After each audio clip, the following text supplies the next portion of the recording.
Yo, what is good, Knicks Nation? Welcome back to Knicks Media. This is Richie, and the New York Knicks have just wrapped up another victory, and they come out on top 109-90 against the Detroit Pistons. In this video, I'll be breaking down the game, give you guys my recap, talk about all the individual performances, the overall team effort we got from the Knicks, and you guys know the drill. If you guys are new to the channel, do not forget to hit that subscribe button. If you guys want to check me out over on Instagram and Twitter, that is at NYKnicks_media. And if you guys enjoy the video, do not forget to thumbs it up. With that being said, let's jump right into the video. So going into this game, we knew what was at stake. We had a very nice W against the Indiana Pacers last night that solidified us to be 500. Now, going into this game, we're versing the worst team in the Eastern Conference. And we understood, well, the Knicks understood. If we win this game, we are above 500 for the first time in a long time since we were 5-4.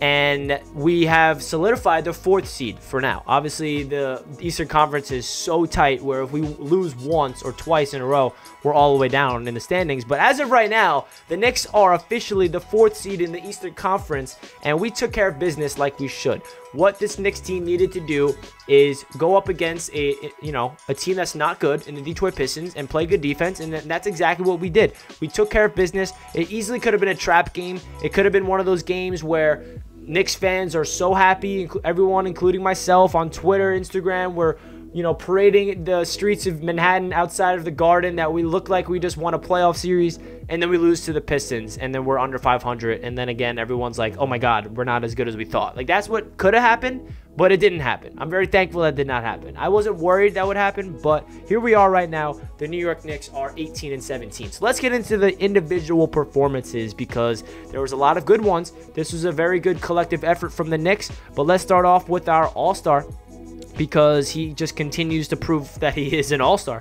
He started the game off rough, actually. He started the game off 1 of 6 and was turning the ball over a little bit. And I was getting worried. I'm like, all right, maybe this is a Julius Randle off night. He's coming off a game where he played a lot of minutes. But nope, he didn't have an off night. He turned things on in the second half, and he finished with 25 points, 8 rebounds, 6 assists. It's just too easy for this guy. 10 of 18 from the field. 1 block, 2 steals. Those stats are most impressive because he is showing up on the defensive end. 3 of 6 from downtown, 50%, which is so good. And just an overall monster night from Julius. And then RJ Barrett with another very good game. 21 points from our guy RJ. 5 rebounds, 3 assists. Shot so efficiently. 8 of 13 from the field. 1 block, 1 steal of his own. 2 of 4 from downtown, 50%. 3 of 3 from the free throw line and had a plus-minus of +18. Pretty much every single player on the Knicks had a very good plus-minus.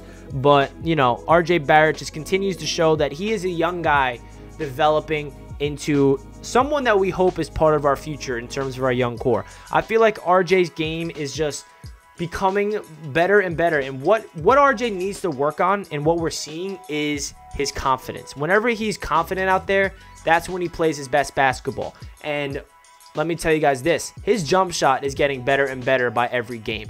Early on in the season, we were all so worried because he went through a crazy dry spell. As we all know, 21 straight three-pointers he missed, and his three-point percentage was like 21% at one point really early on in the season.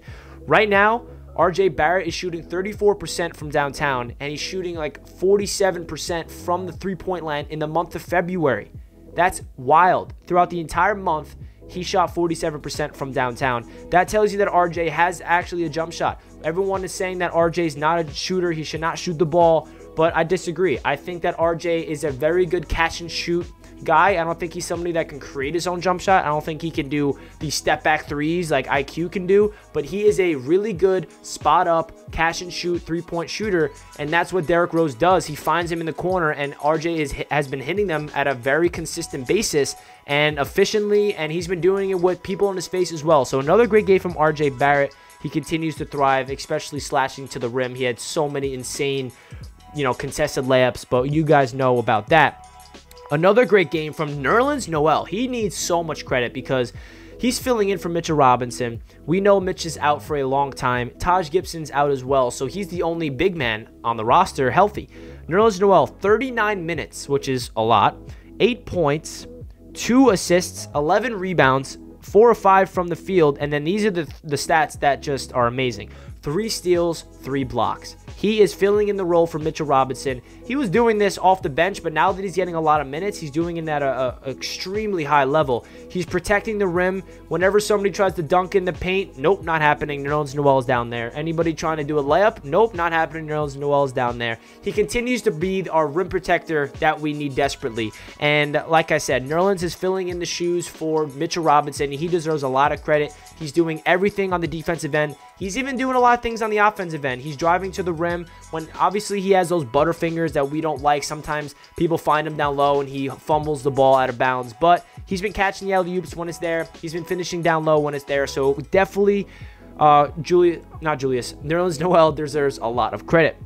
Now let's get into Derrick Rose, the 3rd game in a row of him starting at the point guard position. 14 points, 5 assists, 3 rebounds, 6 of 14 from the field, 2 blocks from Derrick Rose, 2 of 3 from downtown. He continues to prove that he can shoot the ball beyond the arc, and that's why I think Derrick Rose needs to be the starting point guard for the rest of the season. I made a video about that earlier today, so make sure you check it out if you did not. It's just a really good game from the Knicks. Reggie Bullock, he was 3 of 3 from downtown. Love to see that from Reggie in the starting lineup. Now let's get into the bench. Alec Burks, he had a very good game off the bench. 26 minutes, 16 points, 7 of 13 from the field, 2 of 5 from downtown. You'd love to see that. Emmanuel Quickley, he started off very poor. Emmanuel Quickley started 0 for 5. He had a play where he drew a foul from the 3-point line, which is kind of crazy how he got that call. I don't know how. Usually rookies don't get those calls. But he hit all 3 free throws, and he was struggling, though, at first. 0 for 5 from the field in the first half. He comes in the 4th quarter, lights it up. 8 points in 2 minutes, finishes the game with 12 points. He's just an absolute monster. So that really is for the individual performances. Frank Ntilikina in 12 minutes of action, he did not do anything really offensively. He did not have any points. Obi Toppin, he did not really do anything really either. He did have a really good one play where he posted him up and he put up this crazy looking layup that was so unorthodox, and they got it to go, and I was very impressed by that. But overall, this was a very good W. I'm very excited that the Knicks took care of business. I know some Knicks fans were scratching their head at the end of the game where the starters played all the way until the end, right? We're like, yo, Thibs, we're coming into a back-to-back. We need to rest our guys. Let Julius, let D. Rose and RJ and Nerlens get some rest so they can be, you know, on their feet by their game Tuesday night. But Thibodeau's mindset is not that way. We have to, you know, not worry about Thibodeau because without Tibbs, we're not positive. But I totally understand. During my live stream, I was saying the same thing. I'm like, yo, let's get Kevin Knox and Theo Pinson and Austin Rivers in the game because that's when you know we're winning. But Thibodeau's mindset is, no, I want my starters to finish this game out. They played. They're the ones that won this game for us. Let them finish it. Let them get in rhythm together because they needed to get used to winning basketball games. They needed to get used to finishing games out. And he did not want to take any chances. He did not want to put in the bench with 5 minutes left to go because who knows if they go on a crazy run. And he just wanted to solidify this win. He's not worried about the future. He's focusing on right now in the moment. I need to get this W. So Julius Randle, RJ, please stay in the game and win us the game because you guys are our best players.